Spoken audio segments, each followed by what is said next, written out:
ناظرین اکرام، آپ کا خیر مقدم ہے ہمارے آج کے اس پروگرام قرآن کریم کی تفسیر اور خلاصہ تراویح کے اندر۔ اللہ کا پیغام، اللہ کے بندوں کے نام۔ روزانہ ہم تراویح کے اندر جو پارہ پڑھتے ہیں اس کی مختصر طور پر اس پارے میں سے منتخب آیات کی تفسیر کی جاتی ہے تاکہ قرآن سمجھنا ہمارے لیے آسان ہو جائے۔ تو آج کے اس پارے کے اندر 7واں پارہ ہے، 7ویں پارے کی تفسیر ہے۔ چلیے شروع کرتے ہیں۔ پہلے اس کا ایک اجمالی مختصراً طور پر سمجھ لیتے ہیں کہ اس پارے کے اندر کیا ہے۔ دیکھیں، اس پارے کے اندر 7واں پارہ ہے وَإِذَا سَمِعُوا مَا أُنزِلَ إِلَى الرَّسُولِ تَرَىٰ أَعْيُنَهُمْ۔ اس پارے کے اندر دو حصے ہیں، سورہ مائدہ کا باقی حصہ ہے اور سورہ انعام کا شروعاتی حصہ ہے۔ سورہ مائدہ کی کچھ تفسیر کل ہوئی تھی، جو حصہ بچا ہے اس کی آج تفسیر ہوگی۔ 7ویں پارے کے اندر سورہ مائدہ کا جو بقیہ حصہ ہے اس کے اندر 3 باتیں ہیں، کل 3 باتیں ہیں مختصر طور پر۔ نمبر 1 جو حبشہ کے نصارہ تھے ان کی تعریف کی گئی ہے، اور نمبر 2 ہے حلال و حرام چیزوں کے چند مسائل بیان کیے گئے ہیں، اور نمبر 3 ہے قیامت اور حضرت عیسیٰ علیہ السلام کا تذکرہ اس کے اندر کیا گیا ہے۔ اور اس کے اندر جو سورہ انعام ہے، سورہ انعام کا جو حصہ ہے، سورہ انعام کا کچھ حصہ اس میں ہے، کچھ حصہ 8ویں پارے کے اندر ہے۔ تو جو شروعاتی حصہ ہے اس میں 3 باتیں ہیں، سورہ انعام میں 3 باتیں ہیں۔ نمبر 1 توحید، یعنی اللہ تعالیٰ کی عظمت و کبریائی، اس کی حمد و ثنا کو خوب بیان کیا گیا ہے، تو توحید ہے۔ نمبر 2 رسالت ہے، یعنی آپ صلی اللہ علیہ وسلم اور دیگر تمام انبیاء کی رسالت کو بیان کیا گیا ہے۔ اور نمبر 4 ہے قیامت، یعنی قیامت کے روز اللہ تعالیٰ تمام انسانوں کو جمع کرے گا۔ قیامت کے روز جب کسی انسان سے عذاب ہٹا لیا جائے، یعنی اس کا جہنم سے اس کو بچا لیا جائے، تو یہ اس پر اللہ کی بڑی مہربانی ہوگی۔ ایسے ہی روز قیامت مشرکین سے مطالبہ کیا جائے گا کہ کہاں ہیں وہ تمہارے شرکا جن کو تم اللہ کے علاوہ کسی کو شریک مانتے تھے۔ اسی طرح جہنمی لوگ یہ تمنا کریں گے کہ کاش انہیں دنیا میں لوٹا دیا جائے تاکہ وہ اللہ کی آیتوں کو نہ جھٹلائیں اور ایمان والے بن جائیں۔ تو یہ مختصراً طور پر 7ویں پارے کے اندر تذکرہ ہے اجمالی طور پر۔ چلیے اب چلتے ہیں تفصیل کی طرف۔ وَإِذَا سَمِعُوا مَا أُنزِلَ إِلَى الرَّسُولِ، اور جب سنتے ہیں وہ لوگ وہ آیتیں کہ جو رسول پر نازل کی گئی، تَرَىٰ أَعْيُنَهُمْ دیکھے گا تو ان کی آنکھوں کو، تَفِيضُ مِنَ الدَّمْعِ کہ وہ آنسوؤں سے بہہ رہی ہیں، مِمَّا عَرَفُوا مِنَ الْحَقِّ اس وجہ سے کہ انہوں نے حق کو پہچان لیا ہے۔ يَقُولُونَ رَبَّنَا آمَنَّا وہ کہتے ہیں اے ہمارے رب ہم ایمان لے کر کے آئے، فَاكْتُبْنَا مَعَ الشَّاهِدِينَ تو ہم کو شاہدین کے ساتھ میں لکھ لیجئے گا، ہمارا شمار شاہدین کے ساتھ فرمائیے گا۔ یہاں پر جو حبشہ کے نصارہ تھے ان کی تعریف کی گئی ہے۔ اصل میں ہوا یوں تھا کہ جب کفار نے جب مسلمانوں کو تنگ کرنا، پریشان کرنا بہت زیادہ شروع کر دیا، تو نبی کریم صلی اللہ علیہ وسلم نے صحابہ کو ہجرت کی اجازت مرحمت فرمائی اور یہ کہا کہ اپنا ایمان بچانے کے لیے، اپنی جان بچانے کے لیے تم لوگ یہاں سے ہجرت کر سکتے ہو۔ اور ساتھ میں یہ فرمایا کہ حبشہ جو قریب میں ایک ملک ہے، حبشہ سے لے جاؤ، چونکہ وہاں کا جو عیسائی بادشاہ ہے، جو نصرانی بادشاہ ہے، سنا ہے کہ وہ بڑا نرم دل ہے، تو تم اس کے ملک میں جاؤ گے تو امید ہے کہ تم وہاں آرام سے رہو گے۔ چنانچہ یہ لوگ وہاں گئے اور وہ حبشہ کے اندر آرام سے رہ رہے تھے۔ جب کفار نے یہ دیکھا کہ مسلمان حبشہ میں جا کر کے اطمینان سے رہ رہے ہیں، تو انہوں نے اپنا ایک وفد یہاں سے بھیجا کہ ہماری قوم کے کچھ لوگ ہمارے آبائی دین کو چھوڑ کر کے آپ کے ملک میں آ گئے ہیں، آپ انہیں ہمیں واپس کر دیجئے، ہمیں ان کے خاندان والوں نے بھیجا ہے۔ تو جو وہ بادشاہ تھا حبشہ کا، اس نے پوچھا اور اس نے سوچا کہ پہلے تحقیق کر لوں کہ یہ کون لوگ ہیں، تو انہوں نے مسلمان کو بلایا اور مسلمانوں نے مل کر کے حضرت جعفر طیار رضی اللہ عنہ کو اپنا امیر بنایا کہ آپ ہماری طرف سے ہماری ترجمانی میں بادشاہ سے بات چیت کریں گے۔ تو حضرت جعفر طیار بادشاہ کے سامنے گئے اور پوری اسلام کی حقانیت بیان کی کہ ہم لوگ پہلے گمراہی میں تھے، ضلالت میں تھے، مردار کھاتے تھے، حق تلفی کرتے تھے، جھوٹ بولتے تھے، زنا کاریوں کے اندر، برائیوں کے اندر مبتلا تھے۔ پھر اللہ نے ہم ہی میں سے ایک رسول کو بھیجا، اس نے ہمیں سچائی کی دعوت دی، ایمان کی دعوت دی، توحید کی دعوت دی، رشتہ داروں سے حسن سلوک کی دعوت دی۔ قرآن کریم آتا ہے، وہ ہم کو پڑھ کر کے سناتا ہے اور اس میں اللہ تبارک و تعالیٰ کی طرف سے احکامات ہوتے ہیں۔ تو جو حبشہ کا بادشاہ تھا اس نے کہا کہ آپ جو ہے کچھ قرآن کریم پڑھ کر کے سنائیں، جو تمہارے نبی پر جو قرآن اترتا ہے، کلام اترتا ہے، اس کا کچھ حصہ پڑھ کر کے سنائیں۔ تو حضرت جعفر طیار رضی اللہ عنہ نے قرآن کریم کی چند صورتیں اس کے سامنے پڑھ کر کے سنائی، تو وہ آیتیں سن کر کے جو بادشاہ تھا، حبشہ کا جو بادشاہ تھا، وہ بھی رونے لگا، اور اس کے دربار میں جتنے درباری بیٹھے ہوئے تھے، راہب وغیرہ بیٹھے ہوئے تھے، تو سب کے سب رونے لگے، سب کی آنکھیں آنسوؤں سے تر ہو گئی، اور یہ کہا کہ بے شک یہ وہی کلام ہے جس سے پہلے حضرت عیسیٰ علیہ السلام، موسیٰ علیہ السلام پر اترتا تھا، اور اب میں وعدہ کرتا ہوں کہ مسلمانوں کو کوئی نقصان نہیں پہنچا سکے گا، بلکہ جو انہیں نقصان پہنچائے گا میں اس کے اوپر ٹیکس لگاؤں گا، اس سے جرمانہ وصول کروں گا۔ اور کفار و مشرکین کا جو وفد گیا تھا ان کو نقصان پہنچانے کے لیے، واپس بلانے کے لیے، اسے واپس کر دیا۔ تو اسی پورے واقعے کا یہاں پر تذکرہ ہے۔ نیز کل ہم نے بتایا تھا 6 پارے کے آخر میں اللہ تبارک و تعالیٰ فرماتے ہیں کہ یہود اور مشرکین کی دشمنی سخت ہے مسلمانوں سے بالمقابل عیسائیوں کے، تو عیسائی تھوڑے نرم دل ہیں۔ تو 7ویں پارے کے شروع میں ان کی تھوڑی نرم دلی کو بیان کیا گیا ہے کہ دیکھیں عیسائی ایسے ہیں کہ جب وہ اللہ کا کلام سنتے ہیں یا حق بات پہچان لیتے ہیں تو پھر وہ نرم رویہ اختیار کرتے ہیں، اسی کا یہاں پر تذکرہ کیا گیا ہے۔ پھر اسی پارے کے اندر اللہ تبارک و تعالیٰ نے فرمایا یا ایھا الذین آمنوا، اے ایمان والو، لا تحرموا طیبات ما احل اللہ لکم ولا تعتدوا، کہ ان چیزوں کو حرام نہ کرو کہ جن کو اللہ تبارک و تعالیٰ نے تمہارے لیے حلال کر دیا ہے، اور حد سے زیادہ نہ بڑھو۔ ان اللہ لا يحب المعتدین، اللہ تعالیٰ حد سے بڑھنے والوں کو پسند نہیں کرتا۔ وکلوا مما رزقکم اللہ حلالا طیبا، اور کھاؤ ان چیزوں میں سے جو اللہ نے تم کو دی ہیں، حلال ہیں، صاف ستھری ہیں۔ واتقوا اللہ الذی انتم بہ مؤمنون، اور اس اللہ سے ڈرو کہ جس کے اوپر تم ایمان رکھتے ہو۔ یہاں پر یہ تاکید کی گئی ہے کہ دیکھیں اپنی طرف سے کسی چیز کو حلال یا حرام نہ کریں، بلکہ حلال و حرام کا جو ضابطہ ہے وہ صرف من جانب اللہ ہے۔ اللہ تعالیٰ نے جس چیز کو حرام قرار دیا ہے وہ حرام ہے، جس چیز کو حلال قرار دیا ہے تو وہ حلال ہے، لہٰذا اپنی طرف سے نہ کسی کو حرام کہیں نہ حلال کہیں، جو حلال ہے اس کو کرنا ہے، کھانا ہے، اور جو حرام ہے اس کو چھوڑ دینا ہے۔ تو یہاں حلال و حرام کا ضابطہ بیان کیا اور یہ کہا کہ اپنی طرف سے کوئی چیز میں گھٹائیں بڑھائیں نہیں۔ پھر قسم کا کفارہ اور قسم کی قسم کو بیان کیا گیا۔ لا یؤاخذکم اللہ باللغو فی ایمانکم، کہ اللہ تعالیٰ تم سے مواخذہ نہیں کرے گا، پکڑ نہیں کرے گا تمہاری قسموں کے بارے میں، ولکن یؤاخذکم بما عقدتم الایمان، لیکن جس کا تم نے عہد کر لیا ہے، جن کو تم نے پختہ کر لیا ہے، ان کے اوپر کیا ہے؟ مواخذہ ہے۔ یہاں پر قسم کی 3 قسموں کو بیان کیا گیا ہے۔ علماء فرماتے ہیں قسم کی 3 قسمیں ہیں، یمین لغو، یمین غموس اور یمین منعقدہ۔ یمین لغو کا مطلب یہ ہے کہ آدمی نے کسی چیز کو سچا سمجھ کر کے قسم کھائی تھی کہ نہیں یار وہ چیز صحیح تھی، تو وہ سمجھ رہا تھا کہ وہ چیز صحیح ہے، سچی ہے، اور اس کے اوپر اس نے قسم کھائی۔ بعد میں تحقیق سے پتہ چلا کہ نہیں وہ چیز تو جھوٹی تھی، وہ چیز غلط تھی، ایسی نہیں تھی جیسے آدمی نے قسم کھائی تھی۔ تو فرماتے ہیں کہ نہ اس کے اوپر کوئی گناہ ہے، نہ کوئی اس کے اوپر کفارہ ہے، چونکہ آدمی نے اپنے گمان کے اعتبار سے، اپنے یقین کے اعتبار سے قسم کھائی تھی، تو اسے کہتے ہیں یمین لغو۔ یہ بے فائدہ ہے، لغو ہے، بھئی ایسی چیز ایسا تھا، شاید ایسا تھا، آدمی نے قسم کھا لی لیکن حقیقت میں ایسا نہیں تھا، تو اس کے اوپر نہ کفارہ ہے اور نہ کوئی گناہ ہے۔ دوسری ہے یمین غموس۔ یمین غموس کا مطلب یہ ہے کہ آدمی نے جھوٹی بات پر قسم کھائی۔ مثال کے طور پہ کوئی بندہ کہیں گیا تھا اور بعد میں وہ جھوٹے قسم کھا رہا ہے کہ میں نہیں گیا تھا، تو گزشتہ کوئی بات ہوئی تھی اور اس بات پر جھوٹی آدمی قسم کھا لے، جھوٹ بولے قسم کھا کر کے کہ نہیں میں تو ایسا کیا تھا، یوں کیا تھا، وہ کیا تھا، یہاں گیا تھا، وہاں گیا تھا، تو اسے یمین غموس کہا جاتا ہے۔ تو یہ جھوٹی قسم کھانا گناہ ہے، حرام ہے، اس کا گناہ ملے گا، اس کے اوپر توبہ کرنی چاہیے، البتہ اس کے اوپر کوئی کفارہ وغیرہ نہیں ہے، تو اس کے اوپر گناہ ملے گا۔ اور تیسری قسم ہے یمین منعقدہ۔ یمین منعقدہ کا مطلب یہ ہے کہ آدمی آنے والے زمانے میں، فیوچر میں کسی کام کے کرنے یا نہ کرنے پر قسم کھا لے کہ اللہ کی قسم میں ایسا کروں گا یا ایسا نہیں کروں گا۔ اس کا حکم یہ ہے کہ قسم کھانے سے یہ قسم منعقد ہو جاتی ہے، اگر آدمی اس کو توڑ دے گا تو اب اس کا کفارہ آدمی کے ذمہ لازم ہوگا۔ اور کفارہ یہاں بیان کیا گیا، کفارہ یہ ہے فَكَفَّارَتُهُ إِطْعَامُ عَشْرَةِ مَسَاكِينَ مِنْ أَوْسَطِ مَا تُطْعِمُونَ أَهْلِيكُمْ، کہ 10 مسکینوں کو کھانا کھلانا ہے اوسط درجے کا جو تم اپنے گھر والوں کو کھانا کھلاتے ہو، او کسوتہم، یا 10 مسکینوں کو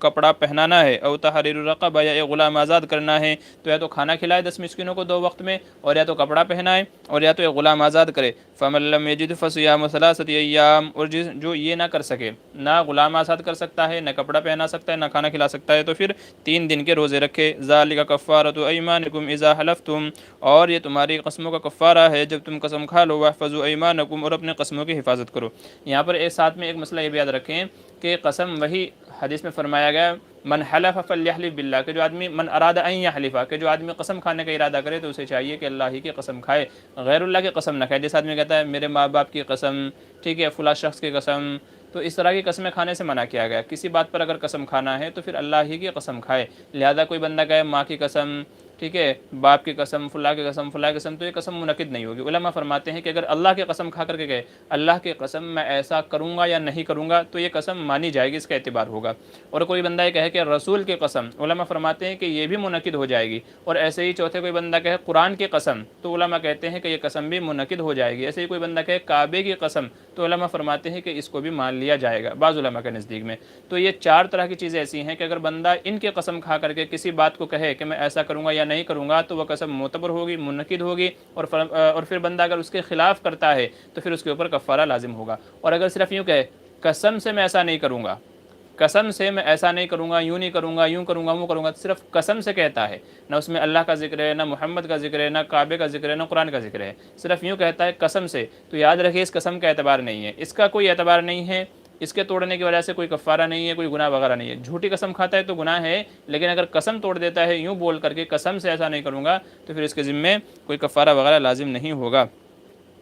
ایسے ہی علماء یوں فرماتے ہیں کہ اگر بندے نے کسی حرام چیز کی قسم کھا لی تو پھر حرام چیز کی قسم کو بھی توڑ دینا واجب ہے، جیسا کہ بعض حدیث میں فرمایا گیا۔ مثال کے طور پہ کوئی بندہ یوں کہ میں اپنے بھائی سے بات نہیں کروں گا، اپنے ماں باپ سے بات نہیں کروں گا، کوئی بندہ کہ اللہ کی قسم میں نماز نہیں پڑھوں گا، تو حرام چیزوں کی قسم کھا لینا تو اس کو توڑنا واجب ہے اور توڑنے پر کفارہ دینا بھی لازم ہے۔ ایسے ہی کوئی چیز ایسی ہے کہ مباح ہے لیکن اس سے آگے چل کر کے نقصان ہو سکتا ہے، مباح ہے جائز ہے لیکن نقصان ہو سکتا ہے، تو پھر علماء فرماتے ہیں کہ نقصان سے بچنے کے لیے بھی آدمی کو کیا کرنا چاہیے کہ اس سے جو ہے قسم کو توڑ دینا چاہیے۔ مثال کے طور پہ کوئی بندہ یوں کہہ لے کہ میں فلاں شخص کے گھر نہیں جاؤں گا، تو اس کے گھر جانا نہ جانا یہ تو آپ کا فعل ہے، ٹھیک ہے، اجازت ہے اس کی، لیکن اس کا نتیجہ یہ ہو سکتا ہے کہ جب کسی کے گھر آپ نہیں جائیں گے تو وہ بھی آپ کے گھر نہیں آئے گا، نتیجہ یہ ہوگا کہ رشتہ داری ٹوٹ جائے گی، تعلقات ٹوٹ جائیں گے، تو پھر ایسے قسموں کو بھی توڑ دینا چاہیے۔ تو حرام چیزوں کی قسم نہیں کھانی چاہیے، کھا لی ہے تو اس کو توڑ دینا چاہیے، اور قسم صرف اور صرف اللہ ہی کی کھانی چاہیے، اور اگر قسم ٹوٹ گئی ہے تو اس کا کفارہ یہاں پر یہ بیان کیا گیا ہے۔ پھر آگے چل کر کے چار چیزوں کی حرمت کو بیان کیا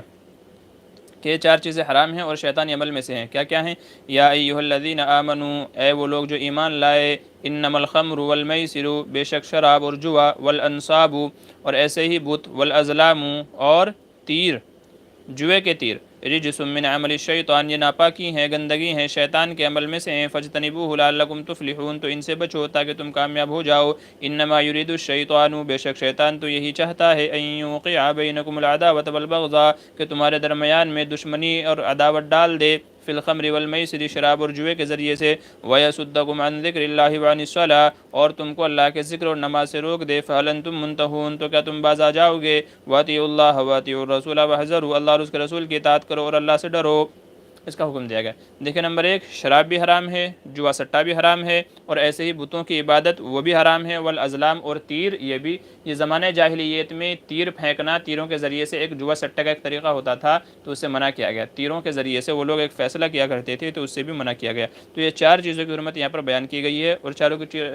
چاروں چیزیں واضح ہیں، سمجھانے کی ضرورت نہیں ہے۔ شراب کیا ہے، جوا سٹا کیا ہے، بتوں کی عبادت کیا ہے اور وہ کیا ہے، یہ سب ہم سمجھتے ہیں، تو ان کی حرمت کو بیان کیا گیا ہے۔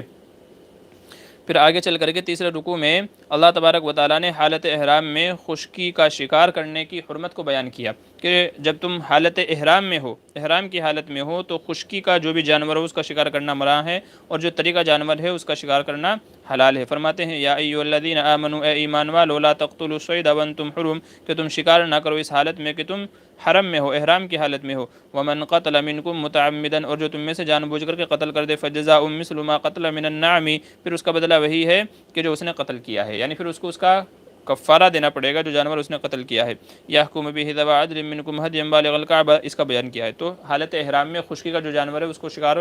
حلال نہیں ہے، ہاں البتہ جو طریقہ ہے سمندری ہے اس کی اجازت ہے۔ فرمایا احل لکم، اور حلال کر دیا گیا تمہارے لیے، صید البحری، سمندری شکار، وطعامہ، اور اس کا کھانا، متاع لکم وللسیارہ، وحرم علیکم صید البر ما دمتم حرما، ہاں خشکی کا جو شکار ہے وہ حرام ہے جب تک کہ تم احرام کی حالت میں ہو، احرام کی حالت جب کھل جائے گی، احرام کھول دیں گے تو پھر شکار کر سکتے ہیں۔ تو یہ خشکی اور سمندری دونوں کے شکار کی یہاں پر وہ بیان کی گئی ہے۔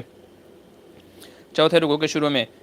بے فائدہ سوالات سے پرہیز کرنے کو کہا گیا ہے، بے فائدہ فالتو کے سوالات نہیں کرنے چاہیے۔ اللہ تعالیٰ فرماتے ہیں یا ایھا الذین آمنوا، اے وہ لوگو جو ایمان لائے، لا تسألوا، نہ سوال کرو، عن اشیاء ان تبد لکم تسؤکم، ایسی چیزوں کے بارے میں کہ اگر تم کو بتا دیا جائے تو تم کو برا لگے، وان تسألوا عنہا، اور اگر تم سوال کرتے ان کے بارے میں، حین ینزل القرآن، جب قرآن نازل ہو رہا تھا، تبد لکم، تو تم کو بتا دیا جاتا، عفا اللہ عنہا، اللہ تعالیٰ معاف کرنے والا ہے، اللہ تعالیٰ سے معافی چاہو ان کے تعلق سے، واللہ غفور حلیم، اللہ تعالیٰ معاف کرنے والا اور بردبار ہے۔ یعنی آدمی کو ایسی چیزیں اور ایسے فالتو سوالات نہیں کرنے چاہیے کہ جن کے اندر نہ کوئی دین کا فائدہ ہو نہ کوئی دنیاوی فائدہ ہو، تو ایسے سوالات کرنے سے بچنا چاہیے۔ بعض روایتوں میں آتا ہے کہ نبی کریم صلی اللہ علیہ وسلم سے ایک شخص نے یہ سوال کیا جب حج کی فرضیت کو بیان کیا گیا کہ یا رسول اللہ کیا ہر سال حج فرض ہے؟ آپ نے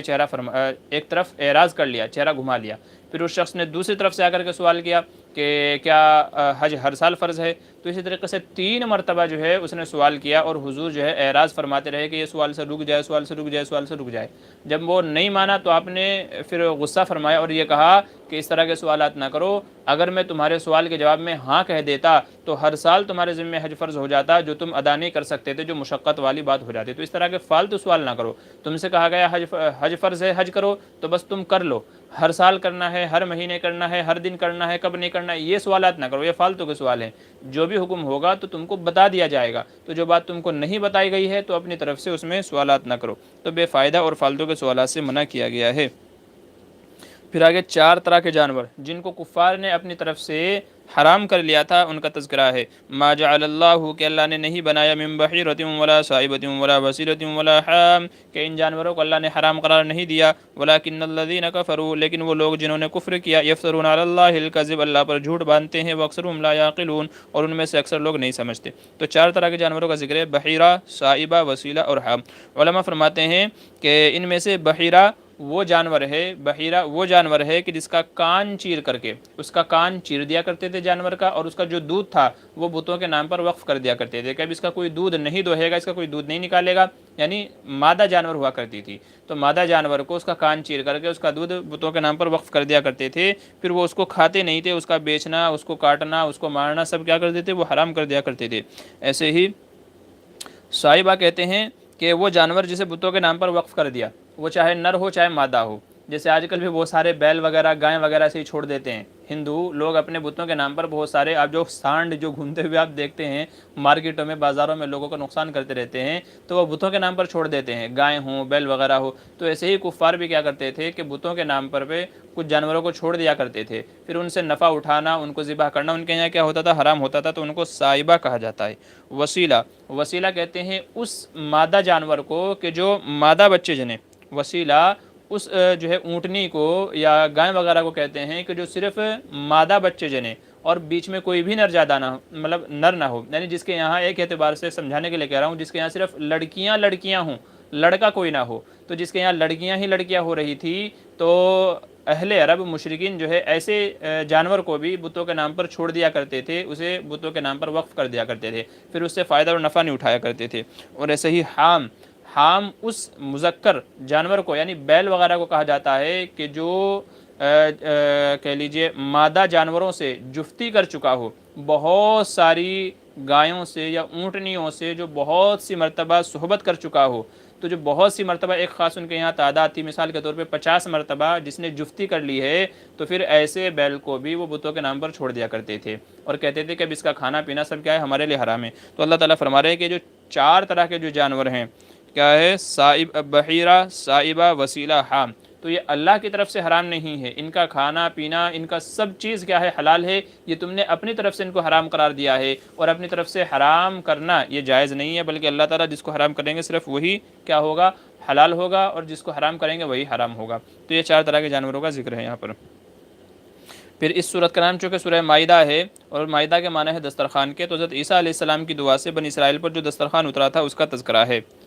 یہاں پر، اسی کا ذکر ہے۔ اذ قال الحواریون، جب حواری یعنی عیسیٰ علیہ السلام کے ماننے والے انہوں نے کہا، یا عیسیٰ ابن مریم، اے عیسیٰ ابن مریم، هل يستطيع ربك، کیا آپ کا رب ایسا کر سکتا ہے، ان ينزل علينا مائدة من السماء، کہ ہمارے اوپر آسمان سے ایک دسترخوان اتارے، قال اتقوا الله ان كنتم مؤمنين، حضرت عیسیٰ نے کہا اللہ سے ڈرو اگر تم ایمان والے ہو، قالوا نريد، وہ عیسائی کہنے لگے، ان ناكل منها، ہم تو یہ چاہتے ہیں کہ اس سے کھائیں، وتطمئن قلوبنا، اور ہمارے دل مطمئن ہو جائیں، ونعلم ان قد صدقتنا، اور ہم کو یہ بات معلوم ہو جائے کہ آپ نے سچ کہا، جو بات آپ ہم سے کہتے ہیں سچ کہتے ہیں، وَنَكُونَ عَلَيْهَا مِنَ الشَّاهِدِينَ، اور ہم اس کے اوپر کیا ہو جائیں، گواہ ہو جائیں۔ تو ان کی درخواست پر حضرت عیسیٰ علیہ السلام نے اللہ تعالیٰ سے دعا کی، اور اللہ تبارک و تعالیٰ نے آسمان سے دسترخوان نازل فرمایا۔ قال عیسیٰ ابن مریم اللہم ربنا، عیسیٰ ابن مریم نے کہا، اے اللہ، اے ہمارے رب، انزل علینا مائدۃ من السماء، ہمارے اوپر دسترخوان کو نازل فرما آسمان سے، تکون لنا عیدا لاولنا وآخرنا وآیۃ منک، جو ہمارے لیے خوشی کا سامان بن جائے، اور پہلے کے لیے اور آخر میں جو آنے والے ہیں ان کے لیے تیری ایک نشانی بن جائے کہ اللہ نے آسمان سے دسترخوان نازل کیا تھا، ورزقنا، اور ہم کو رزق عطا فرما، وانت خیر الرازقین، اور بے شک کیا ہیں آپ بہترین روزی دینے والے ہیں۔ تو اللہ نے ان کے اوپر دسترخوان نازل فرمایا، مگر پھر بھی اس کے بعد بھی ان لوگوں نے کیا کیا، اللہ کی نہیں مانی، دیکھیں اللہ تعالیٰ کے فرما رہے قال اللہ، اللہ نے فرمایا انی منزلها علیکم، میں نازل تو کر دوں گا، فمن یکفر بعد منکم، پھر بھی اگر اس کے بعد تم میں سے کوئی نافرمانی کرے گا، فانی اعذبه عذاب اللہ اعذبه احد من العالمین، تو میں اس کو ایسا عذاب دوں گا، ایسی سزا دوں گا کہ دنیا جہان میں نے کسی کو ایسی سزا نہیں دی ہوگی۔ لیکن وہ لوگ پھر بھی نہیں مانے، اسی لیے کیا کہا گیا نصارہ کو؟ غیر المغضوب علیہم ولا الضالین، ضالین کہا گیا۔ ہاں تو اسی کا تذکرہ ہے، دسترخوان اترا، من و سلوہ ان کے اوپر اترتا تھا مگر وہ لوگ پھر بھی نہیں مانے، اسی کا تذکرہ ہے۔ پھر آگے چل کر کے عیسائی لوگ جو حضرت عیسیٰ علیہ السلام کو اور ان کی والدہ مریم کو خدا کہتے تھے تو ان کی تردید کی گئی ہے، اور حضرت عیسیٰ علیہ السلام کی زبانی ہی تردید کرائی گئی ہے۔ وَإِذْ قَالَ اللَّهُ، اور جب اللہ تعالیٰ فرمائے گا یا عیسیٰ ابن مریم، اے عیسیٰ ابن مریم، اَأَنْتَ قُلْتَ لِلنَّاسِ اتَّخِذُونِي وَأُمِّيَ إِلَٰهَيْنِ مِن دُونِ اللَّهِ، کیا آپ نے لوگوں سے کہا تھا کہ مجھے اور میری ماں کو تم معبود بنا لو، اللہ بنا لو، اللہ کو چھوڑ کر کے؟ قال، حضرت عیسیٰ فرمائیں گے سبحانک، آپ کی ذات پاک ہے، ما یکون لی نقول ما لیس لی بحق، کہ میں بغیر کسی تحقیق کے ایسی بات کہوں، مجھے یہ حق ہی نہیں ہے کہ میں ایسی کوئی بات کہوں، ان کنت قلتہ، اگر میں نے ایسی بات کہی ہوتی، فقد علمتا، بے شک آپ کو تو معلوم ہو گیا ہوتا، تعلم ما فی نفسی، بے شک آپ تو وہ سب باتیں جانتے ہیں جو میرے دل میں چھپی ہوئی ہیں، ولا اعلم ما فی نفسی کا انک انت علام الغیوب، میں کچھ نہیں جانتا، بے شک آپ ہی جاننے والے ہیں غیب کے۔ ما قلت لهم، میں نے ان سے بات نہیں کہی، الا امرتنی به، مگر میں نے ان کو یہی حکم دیا، ان اعبدوا اللہ ربی وربکم، کہ اللہ کی عبادت کرو جو میرا بھی رب ہے اور تمہارا بھی رب ہے، وکنت علیہم شہیدا ما دمت فیہم، اور میں ان کے اوپر گواہ تھا جب تک کہ میں ان کے درمیان رہا، فلما توفیتنی، اور جب آپ نے مجھے اوپر آسمانوں پر اٹھا لیا، کنت انت الرقیب علیہم، پھر آپ ہی ان کے اوپر نگہبان تھے، محافظ تھے، وانت علی کل شیء شہید، اور بے شک آپ کیا ہیں، ہر چیز کے اوپر گواہ ہیں۔ تو یہ حضرت عیسیٰ علیہ السلام کی زبانی ہے کہ وہ خود اقرار کریں گے کہ میں نے ان سے نہیں کہا تھا کہ میں خدا ہوں، بلکہ انہوں نے جو مجھے معبود بنایا، حضرت عیسیٰ علیہ السلام کو جو خدا یا اللہ کا بیٹا بنایا، یہ ان کی اپنی ذہن کی پیداوار ہے، میرا اس میں قصور نہیں ہے۔ تو ان کی تردید کی گئی کہ حضرت عیسیٰ علیہ السلام یا ان کی والدہ مریم یہ کیا ہے، یہ الہی، یہ اللہ نہیں ہے، اللہ تو صرف ایک ہی ایک ہے، قل هو اللہ احد اللہ الصمد۔ پھر آگے چل کر کے اللہ تعالیٰ اپنے بندوں کو عذاب دیں تو بھی اختیار ہیں، عذاب نہ دیں تو بھی اس کا اختیار ہے، اسی کا تذکرہ ہے۔ ان تعذبہم، اے میرے رب اگر آپ ان کو اگر ان کو عذاب دیں، فإنہم عبادک، تو یہ تیرے بندے ہیں، وإن تغفر لہم، اور اگر آپ ان کو معاف کر دیں، فإنک انت العزیز الحکیم، تو بے شک آپ کیا ہیں، زبردست ہیں، حکمت والے ہیں۔ بعض روایت میں آتا ہے کہ نبی کریم صلی اللہ علیہ وسلم نے یہ ایک آیت پڑھتے ہوئے پوری رات گزار دی، پوری رات روتے رہے اور یہ ایک آیت پڑھتے رہے، ان تعذبہم، کہ مولا اگر آپ میرے امتیوں کو عذاب دیں، فإنہم عبادک، تو بے شک یہ تیرے بندے ہیں، اگر آپ عذاب دینا چاہیں تو تیرے بندے ہیں، جیسے آپ کی مرضی ہے، وَإِن تَغْفِرْ لَهُمْ، اور اگر آپ معاف کر دیں تو بے شک آپ کی شان بہت بڑی ہے۔ یہ ہو گئی سورہ مائدہ اور سورہ مائدہ کا خلاصہ۔ اب 7ویں پارے میں شروع ہوتی ہے سورہ انعام۔ انعام کے معنی ہے مویشی، چوپائے، جانور، تو چونکہ اس سورت کے اندر مویشیوں کا تفصیل سے تذکرہ ہے تو اس لیے سورت کا نام انہی کے نام پر رکھ دیا گیا، سورہ انعام۔ اس سورت کے اندر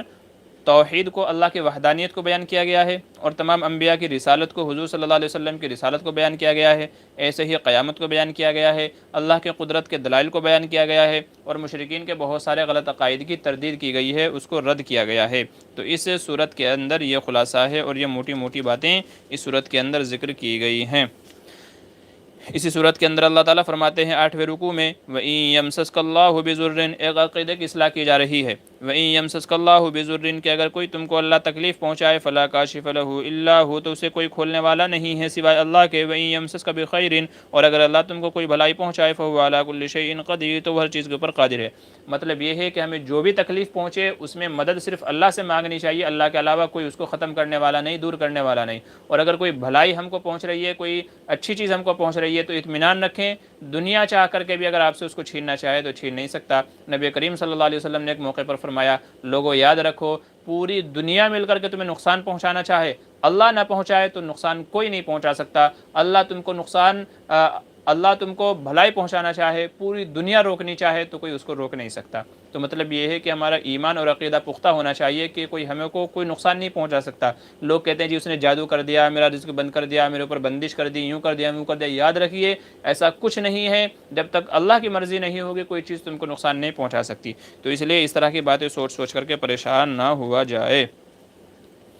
پھر اس میں عقیدہ آخرت، میں نے بتایا اس کے اندر آخرت کا بھی تذکرہ ہے، تو عقیدہ آخرت کو بیان کیا۔ قد خسر الذین کفروا، قد خسر الذین کذبوا بلقاء اللہ، بے شک وہ لوگ نقصان میں ہیں کہ جنہوں نے اللہ کی ملاقات کو جھٹلایا۔ جنہوں نے قیامت کو جھٹلایا کہ ہمیں اللہ سے ملنا بھی ہے، کبھی اللہ کے سامنے بھی کھڑا ہونا ہے، تو وہ بڑے نقصان میں ہیں۔ حتی اذا جاءتهم الساعة بغتة، یہاں تک کہ جب اچانک ان کے سامنے قیامت آ جائے گی، قالوا، وہ کہیں گے، یا حسرتنا علی ما فرطنا فیہا، ہائے افسوس، ہم تو بڑے ہی دھوکے میں تھے، بہکاوے میں تھے، ہم لوگ غفلت میں تھے اس چیز کے تعلق سے۔ وہم یحملون اوزارهم علی ظہورہم، اور وہ اپنا بوجھ اپنی پیٹھوں کے اوپر لادے ہوئے ہوں گے، الا ساء ما یزرون، بے شک وہ بہت ہی برا بوجھ ہے۔ تو یہ کفار کے تعلق سے ہے کہ وہ قیامت کو جھٹلاتے ہیں، وہ یہ سمجھتے ہیں کہ دنیا ہی سب کچھ ہے۔ وَمَا الْحَيَاةُ الدُّنْيَا إِلَّا لَعِبٌ وَلَهْوٌ، دنیا سب کچھ نہیں ہے، دنیا تو سوائے دھوکے کے اور کچھ نہیں ہے۔ وَلَلدَّارُ الْآخِرَةُ خَيْرٌ لِلَّذِينَ يَتَّقُونَ فَلَا تَعْقِلُونَ، اور بے شک آخرت بہتر ہے ان لوگوں کے لیے جو اللہ سے ڈرتے ہیں، تقوی اختیار کرتے ہیں، تو تم سمجھتے کیوں نہیں ہو؟ تو کفار جو یہ سمجھتے ہیں کہ دنیا ہی سب کچھ ہے، تو ان کا رد کیا گیا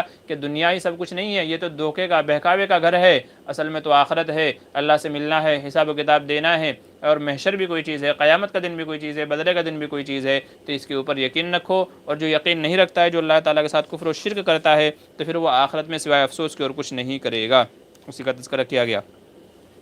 پھر ایک اور عقیدے کی اصلاح ہے 11ویں رکوع کے اندر، قُل لَا أَقُولُ لَكُمْ عِندِي، کفار حضور صلی اللہ علیہ وسلم سے کہتے تھے کہ اگر تم اللہ کے رسول ہو تو تمہارے پاس خزانے کیوں نہیں ہیں؟ روم کا بادشاہ، ایران کا بادشاہ، دیکھو اس کے پاس کتنا مال و دولت ہے، کتنے خزانے ہیں، فوج ہے، دنیا بھر کی چیزیں ہیں، تو تم اللہ کے نبی ہو تو تمہارے پاس یہ سب چیزیں کیوں نہیں ہیں؟ تمہارے پاس بھی معلوم متا ہونا چاہیے تھا، فوجیں ہونی چاہیے تھی، فرشتے تمہارے ساتھ میں اترنے چاہیے تھے جو کہتے کہ ہاں یہ اللہ کے نبی ہیں، تو اس طرح کی باتیں ہوتی۔ لیکن ہم دیکھتے ہیں انما انا بشر مثلکم، تم بھی ہمارے ہی جیسے انسان ہو، کھاتے ہو، پیتے ہو، چلتے ہو، باتیں کرتے ہو، تو تم میں رسول والی کون سی بات ہے؟ تو یہ ان کا اعتراض ہوتا تھا، اس کا جواب دیا گیا، قل لا اقول لکم عندی خزائن اللہ، اے نبی آپ کہہ دیجئے میں نہیں کہتا کہ میرے پاس اللہ کے خزانے ہیں، ولا اعلم الغیب، اور نہ ہی میں غیب کی باتیں جانتا، مکمل غیب کا مجھے علم نہیں ہے، ولا اقول لکم انی ملک، اور نہ میں یہ کہتا ہوں کہ میں فرشتہ ہوں، ان اتبع الا ما یوحى الی، میں تو اسی بات کی پیروی کرتا ہوں جو میری طرف وحی کی جاتی ہے، جبریل جو مجھے بتاتے ہیں بس میں تو وہی بات مانتا ہوں اور آگے تم لوگوں کو سمجھاتا ہوں۔ قل هل يستوي الاعمى والبصير، آپ کہہ دیجئے کہ کیا اندھا اور دیکھنے والا برابر ہو سکتا ہے؟ افلا تتفکرون، تو تم سمجھتے کیوں نہیں ہو؟ یہ سے علماء یہ فرماتے ہیں کہ جو حضور صلی اللہ علیہ وسلم کے لیے علم غیب کے قائل ہیں کہ حضور کو ہر چیز کا علم ہے، ہر چیز کا علم ہے حضور کو، تو علماء فرماتے ہیں کہ حضور کو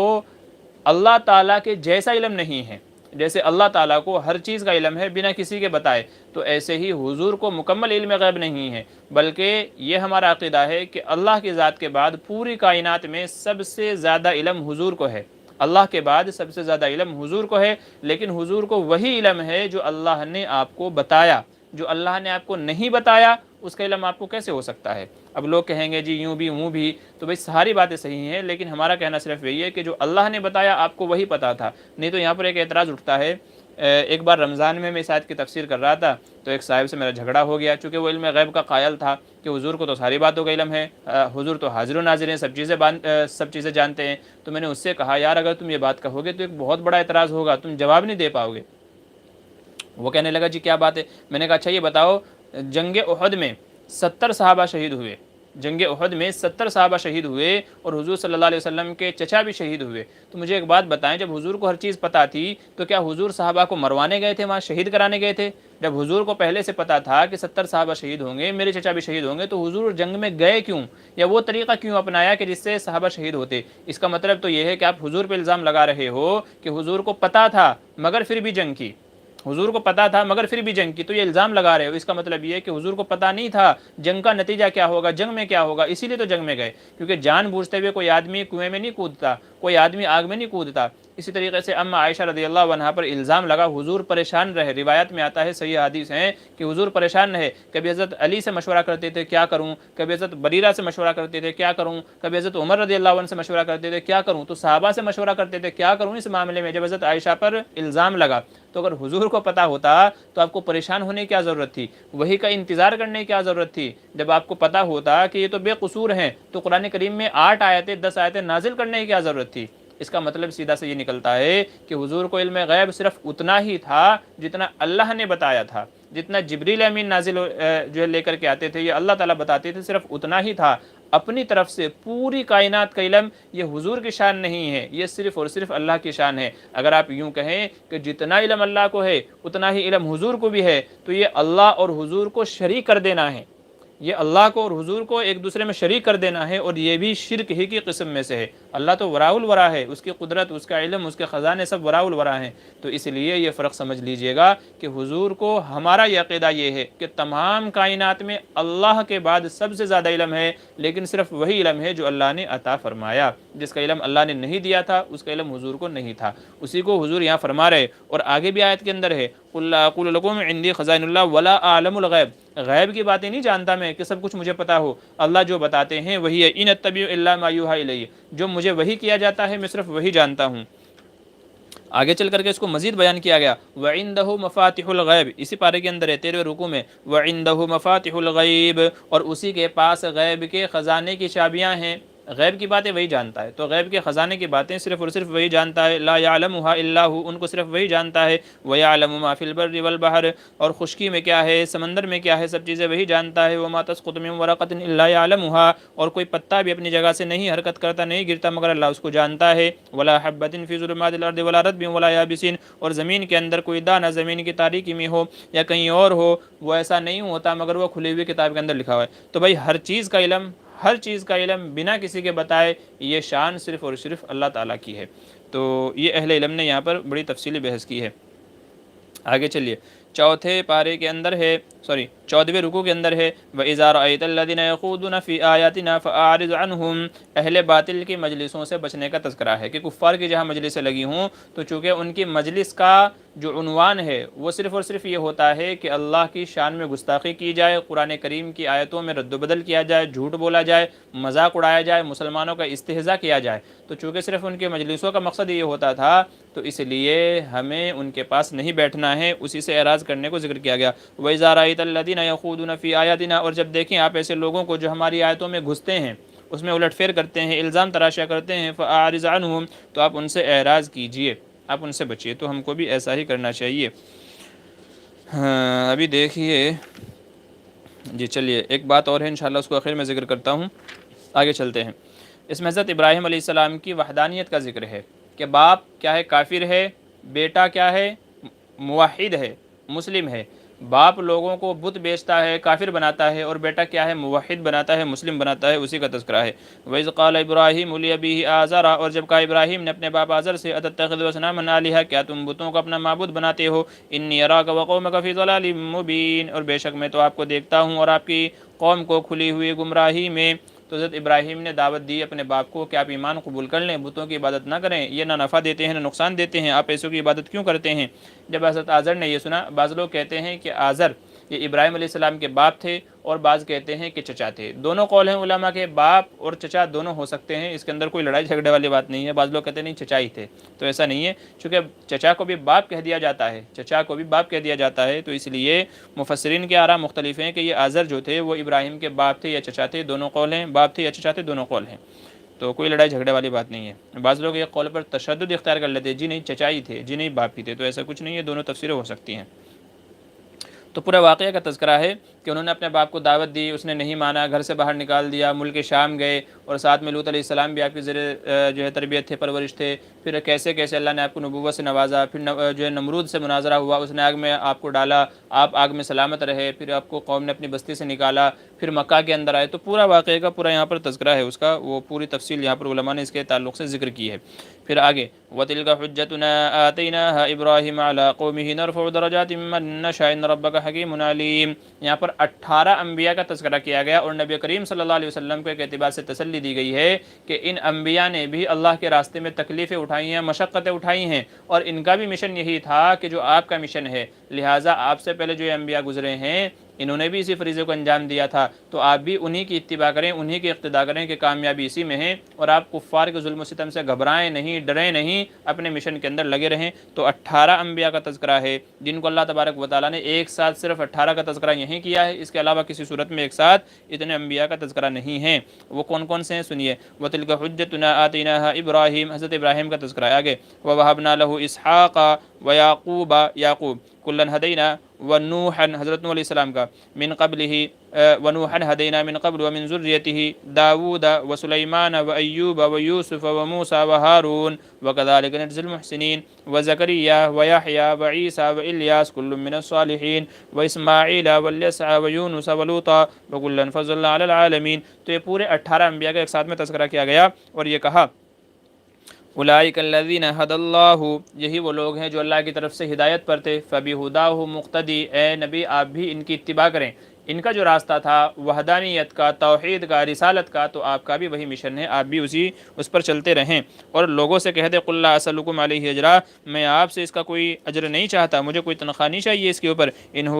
ہوا الا ذکر للعالمین، میں تو لوگوں کے لیے نصیحت ہوں، مجھے نصیحت بنا کر کے بھیجا گیا ہے۔ تو اسی کا تذکرہ ہے یہاں پر کہ انبیاء کی اتباع کریں، ان کی اقتداء کریں کہ کامیابی اسی میں ہے۔ پھر اس پارے کے اندر اللہ تبارک و تعالیٰ نے اپنی بعض قدرتوں کا اظہار فرمایا لوگوں کو سمجھانے کے لیے کہ اگر آدمی خود بھی اللہ کی قدرتوں میں، اللہ کی چیزوں میں غور و فکر کرے تو انشاءاللہ وہ ہدایت پا جائے گا۔ چنانچہ کیا ہے، ان اللہ فالق الحب والنوى، بے شک اللہ تعالیٰ دانے کو اور گٹھلی کو پھاڑتا ہے، یخرج الحی من المیت ومخرج المیت من الحی، زندہ سے مردے کو اور مردے سے زندے کو نکالتا ہے، ذالکم اللہ، یہی اللہ ہے، فانا توفکون، تم کہاں پھرے جا رہے ہو۔ ٹھیک ہے، زندہ سے مردے کو نکالتا ہے، مردہ سے زندے کو نکالتا ہے۔ اس کی مثال ہے جیسے مرغی سے انڈا مردہ ہے، تو مرغی سے انڈا اور انڈے سے مردہ، تو مردہ کیا ہے، انڈا ہے، انڈے سے مرغا نکلتا ہے، مرغی نکلتی ہے، اور مرغی سے انڈا نکلتا ہے، تو زندے سے مردے کو اور مردے سے زندے کو نکالتا ہے۔ اچھا جی بھائی، کچھ لوگ سوال پوچھ رہے ہیں، میں نے عرض کیا تھا کہ بھئی یہ جو مجلس ہوتی ہے یہ صرف تفسیر کی مجلس ہوتی ہے، اس میں اگر آپ لوگوں کے سوالوں کے جواب دینے بیٹھ جاؤں گا تو جو تفسیر کا جو یہ ہمارا سلسلہ ہے تو یہ ختم ہو جائے گا، اس سے میرا ذہن بھٹک جائے گا۔ تو اس لیے سوال و جواب کی جو ہماری مجلس ہوتی ہے تو وہ اتوار کے دن ہوتی ہے جو کل تھی، تو جو لوگ شریک ہوئے تھے انہوں نے فائدہ اٹھا لیا تھا، اس لیے میں کوشش کروں گا تفسیر کے بعد میں اگر کچھ وقت موقع ملا تو آپ کے سوالات کے جواب دینے کا، ٹھیک ہے۔ آگے اور کئی ساری آگے اور کئی سارے اللہ کے ان کا تذکرہ ہے، اس کی قدرتوں کا۔ فالق الاصباح، صبح کو پھاڑنے والا ہے، وجعل اللیل سکنا، اور رات کو آرام کی چیز بنانے والا ہے، والشمس والقمر حسبانا، سورج اور چاند دونوں ہی حساب کے اعتبار سے ہے، حساب کتاب کے اس میں چیزیں میں اندازے کام آتے ہیں۔ اور آگے فرمایا کہ ذالک تقدیر العزیز العلیم وهو الذی جعل لكم النجوم لتهتدوا بها في ظلمات البر والبحر، اور اسی نے ستاروں کو تمہارے لیے راستہ پانے کا ذریعہ بنایا تاکہ تم خشکی میں اور تری میں کیا پا جاؤ، تم راستہ پا جاؤ۔ وهو الذی انشأکم من نفس واحدہ، اور وہی وہ ذات ہے کہ جس نے تم کو ایک جان سے پیدا کیا۔ ٹھیک ہے، تو کئی ساری چیزوں کا یہاں تذکرہ ہے۔ وَهُوَ الَّذِي أَنزَلَ مِنَ السَّمَاءِ مَاءً، اور اللہ ہی وہ ہے کہ جس نے آسمان سے پانی نازل کیا، فَأَخْرَجْنَا بِهِ نَبَاتَ كُلِّ شَيْءٍ، بہت ساری اللہ کی قدرتوں کا تذکرہ ہے کہ اللہ تعالیٰ نے اپنے بندوں پر کیا کیا انعام، کیا کیا احسانات نازل فرمائے ہیں، اسی کا تذکرہ ہے۔ پھر آگے رؤیت باری کا مسئلہ بیان کیا گیا ہے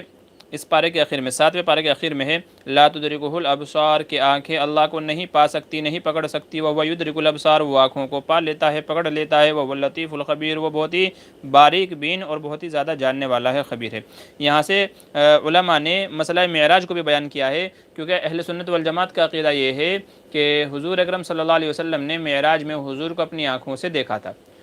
دنیا میں رہتے ہوئے کسی جن یا کسی انسان کے لیے اللہ تبارک و تعالیٰ کی رؤیت ممکن نہیں ہے۔ جاگنے کی حالت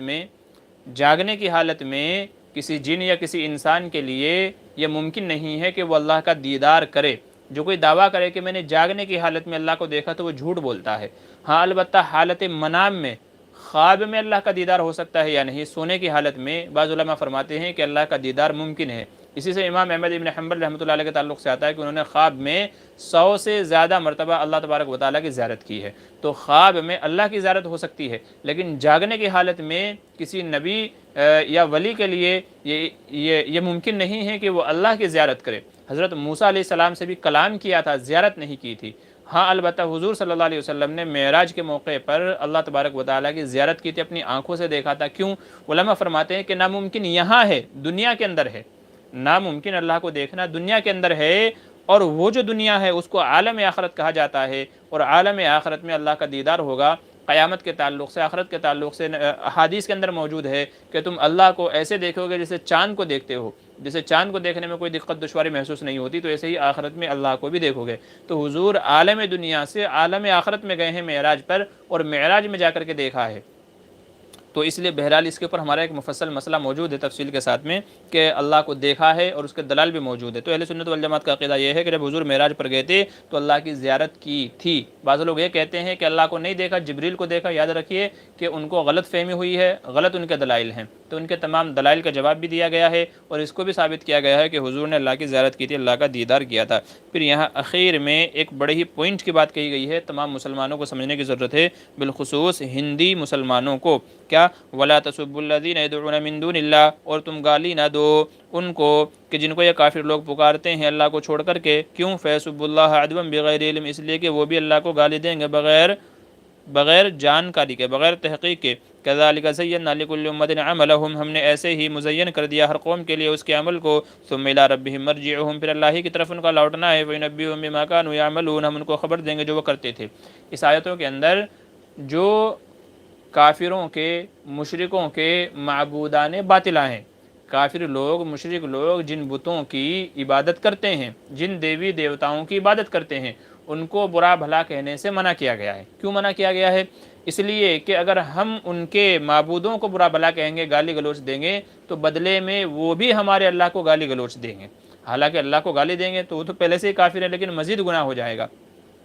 یہ ایسا ہی ہو گیا جیسے لڑائی جھگڑے میں میں کسی کے باپ کو گالی دوں تو وہ بدلے میں مجھے گالی دے گا میرے باپ کی، تو ایسے ہی اگر میں کسی کے معبود کو گالی دوں گا تو وہ بدلے میں میرے معبود کو گالی دے گا، میرے اللہ کو گالی دے گا۔ تو اس لیے منع کیا گیا کہ بھائی ایسے گالی گلوچ نہ کریں، تم ان کو برا بھلا کہو تو وہ بدلے میں تم کو برا بھلا کہیں۔ تو جیسے مسلمان کے لیے اللہ کو گالی دینا حرام ہے، تو ایسے ہی گالی دینے کا ذریعہ بننا بھی حرام ہے۔ اور یہاں ہم خود تو گالی نہیں دے رہے اللہ کو، خود تو گالی نہیں دے رہے، لیکن اللہ کو گالی دینے کا ذریعہ بن رہا ہے کہ اس کے ہم نے بت کو، اس کے دیوی دیوتاؤں کو ہم نے گالی دی ہے، تو بدلے میں وہ ہمارے اللہ کو گالی دے رہا ہے۔ تو جیسے خود دینا حرام ہے تو ایسے اس کا ذریعہ بننا بھی حرام ہے۔ اس لیے منع کیا گیا ہے کہ ان کے معبودان باطلہ کو برا بھلا نہ کہو، تم برا بھلا کہو گے تو وہ بھی بدلے میں کیا کریں گے؟ تم کو، تمہارے معبود کو یعنی اللہ کو گالی گلوچ دیں گے، تو اس سے منع کیا گیا ہے۔ تو یہ بالخصوص ہم ہندی مسلمانوں کے لیے ہے کہ ہم کو اس چیز سے پرہیز کرنا چاہیے۔ وہ لوگ تو ہمارے اوپر اعتراض کرتے ہی ہیں،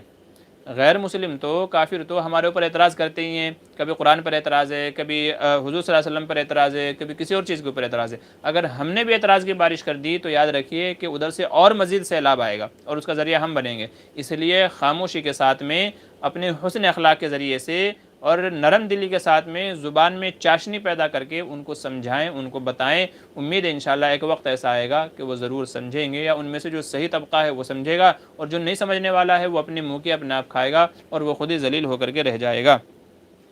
اب دیکھیں یہیں پر یہ مسئلہ جو میں کہہ رہا تھا آخر میں عرض کروں گا، ابھی یہ مباہلے والا جو مسئلہ اٹھا ہے، مفتی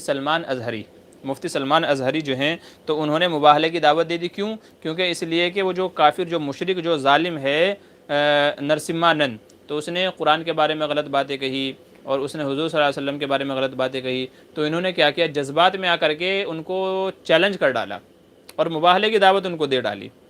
اب اس کا نقصان کیا ہوگا آپ سمجھ جائیے۔ اس کا نقصان خدا نہ خواستہ، دیکھیں یہ کوئی اللہ کی طرف سے وہی تو نہیں تھی کہ بھئی تم مباہلہ کرو کامیابی تمہیں کو ملے گی، تو ایسا تو کچھ نہیں تھا، یہ ان کا اپنا ذاتی دعویٰ ہے، یہ ان کی اپنی ذاتی سوچ تھی۔ اب نقصان یہ سمجھیے کہ اگر اللہ نہ کرے وہ آگ میں گئے اور جل گئے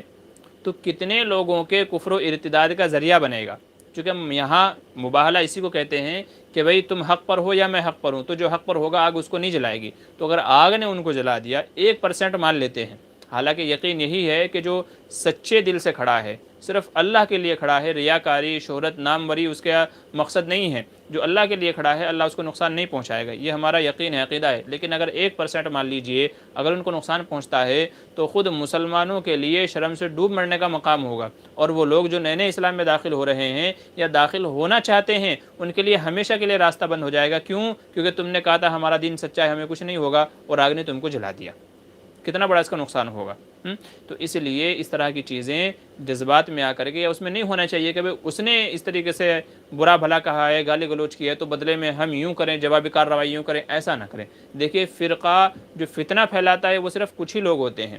فرقہ پھیلانے والے، فتنہ پھیلانے والے صرف چند ہی لوگ ہوتے ہیں، سارے لوگ نہیں ہوتے، لیکن اس کا نقصان سب لوگوں کو اٹھانا پڑتا ہے۔ تو وہ لوگ بھی نفرت کرنے والے ہو جائیں گے جو ابھی تک کے نیچرل ہیں، جن سے تکلیف نہیں ہوتی یا جن کے دل میں نرم گوشہ ہے، تو اس طرح کی چیزوں سے وہ لوگ بھی متنفر ہو جائیں گے اور وہ بجائے قریب آنے کے اور دور چلے جائیں گے۔ تو اس طرح کی چیزوں سے بچنا چاہیے، یہی تلقین کی گئی ہے کہ اگر وہ برا بھلا کہتے ہیں تو تم برا بھلا نہ کہو، کیونکہ تم برا بھلا کہو گے تو بدلے میں وہ بھی برا بھلا کہیں گے۔ تو اس طرح کی چیزوں سے ہمیں بچنا چاہیے۔ یہ تھا قرآن کا پیغام، اللہ کا پیغام، اللہ کے بندوں کے نام۔ تراویح کے اندر جو ہم پارہ پڑھتے ہیں روزانہ، یہ اس کا خلاصہ تھا۔ آج تھا 7ویں پارے کا خلاصہ۔ کل پھر انشاءاللہ ہمارا یہ پروگرام ہوگا، کل 8ویں پارے کی تفسیر ہوگی، اس لیے آپ حضرات سے گزارش ہے کہ خود بھی جڑیں اور دوسرے حضرات کو بھی جوڑنے کی کوشش کریں۔ اگرچہ وقت ہو گیا ہے، کیا کچھ لوگوں نے کچھ سوالات پوچھے ہیں، میں کوشش کرتا ہوں جلدی سوالات کے جواب دینے کی۔ کیا ہے انیس الرحمن، کیا کریں اچھا مفتی صاحب امام اعظم گڑھ میں 5 بجے سے، جی جن کے نماز کا وقت ہو گیا ہے وہ جا کر کے نماز پڑھ لیجئے، کوئی مسئلہ نہیں ہے۔ مفتی صاحب 5 سال کے بچے کو کسی کے مرنے سے پہلے بتا دیا کہ اس شخص کے 10 دن بعد موت ہونے والی ہے، حالانکہ یہ حقیقت ہوئی، شخص کو دفنایا، یہ تو کوئی مسئلہ نہیں ہے بھائی۔ کسی کو بتا دیا تو یہ تو تکا جسے کہہ دیتے ہیں نا، تکا، تو یہ تکا ہے، نہیں تو غیب کی خبر تو کسی کو نہیں ہے، تو تکا لگ جاتا ہے، کبھی کبھی اندھے کا تیر بھی بٹوڑے میں لگ جاتا ہے، تو اس لیے کوئی مسئلہ نہیں ہے، ایسا کوئی ایسی بات نہیں ہے۔ ہم یہ نہیں کہہ سکتے کہ اسے غیب کی باتوں کا پتہ ہے، غیب کی خبروں کا اس کو پتہ ہے، تو ایسی کوئی بات نہیں ہے۔ تو کبھی کبھی ایسا ہو جاتا ہے۔ ہدا آفیشیل السلام علیکم، جی وعلیکم السلام۔ اعجاز علی، تراویح ہوگا کہ نہیں؟ اب تراویح تو ہو رہی ہے بھائی، تراویح تو ہو رہی ہے، بھلے ہی کچھ لوگوں کے ساتھ میں ہو رہی ہے۔ آپ کے یہاں؟ جی ہمارے یہاں وہی لمیٹڈ جو حضرات ہیں ان کو لے کر کے تراویح ہو رہی ہے۔ نماز میں دل کیسے لگائیں؟ بھائی خشوع و خضوع کے ساتھ میں سب سے پہلے آپ وضو اطمینان سے کریں، وضو میں کوئی کسر نہ چھوڑیں، سنت کے مطابق آپ وضو کریں، سنت کے مطابق وضو کریں، پھر مسجد میں آ کر کے 2 رکعت تحیۃ الوضو تحیۃ المسجد پڑھیں، اور پھر اطمینان سے بیٹھیں، اللہ کا دھیان لگائیں، دل جمی پیدا کریں، خشوع و خضوع پیدا کریں، اور دل کے اندر دھیان پیدا کریں کہ میں اللہ کی رضا کے لیے نماز پڑھ رہا ہوں، اللہ کی بارگاہ میں کھڑا ہوں، اللہ تعالیٰ مجھے دیکھ رہے ہیں۔ یہ دھیان پیدا کر کے انشاءاللہ نماز میں کھڑے ہوں گے تو نماز میں آپ کا دل لگ جائے گا، نماز میں دل جمی پیدا ہو جائے گی۔ اچھا جی ٹھیک ہے، چلیے بس ہمارا یہ پروگرام ہو گیا ہے، انشاءاللہ پھر کل ملیں گے، تب تک کے لیے اللہ حافظ، السلام علیکم ورحمۃ اللہ وبرکاتہ۔